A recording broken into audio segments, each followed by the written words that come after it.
Hi, welcome back to our channel. Today I'll be making my favorite brownie recipe, so let's begin. First, let's prep our brownie pan. I'm using a square 8x8 brownie pan.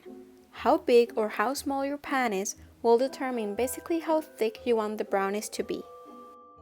Now I'm gonna butter the pan so that the brownies don't stick to it. You can also use cooking spray. I'm using a kitchen towel to distribute it. Make sure to cover all the pan.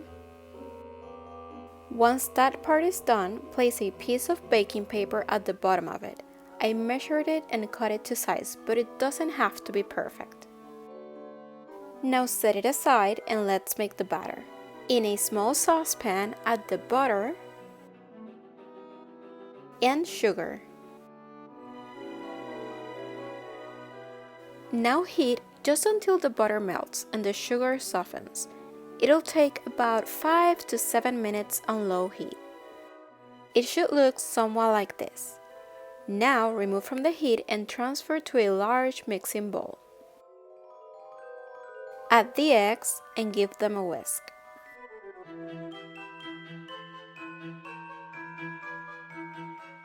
When they have fully incorporated, add the vanilla extract.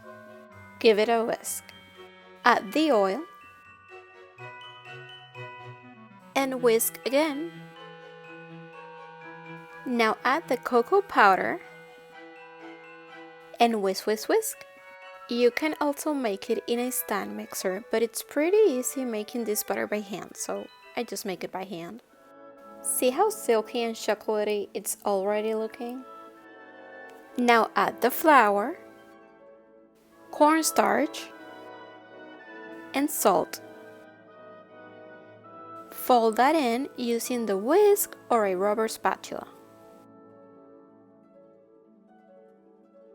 Once everything is well combined, add the chocolate chips and fold them in. Now bring back the pan we prepped earlier and pour the batter in it.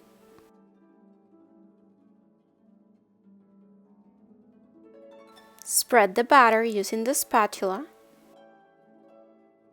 and bake in a preheated oven at 350 degrees Fahrenheit for 30 minutes.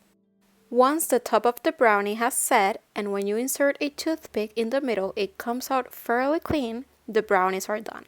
I usually let my brownies be a little undercooked so that when it cools down it stays quite fudgy, but don't overcook them. Once the brownies have completely cooled down, make sure to clear out the edges using a knife or an offset spatula. Place a plate or a cutting board on top and flip them over. They should pop right out. Remove the parchment paper if you use any. Then place your serving plate or board on top of the brownie and flip them once more.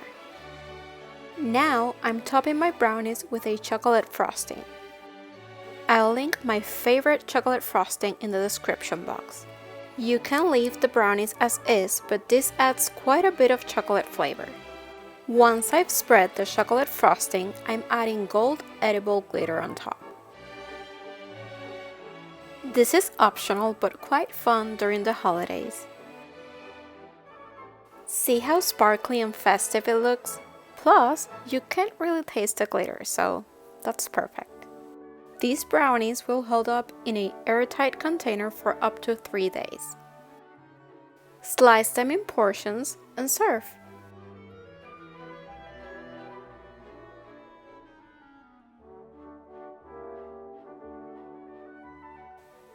Whoops!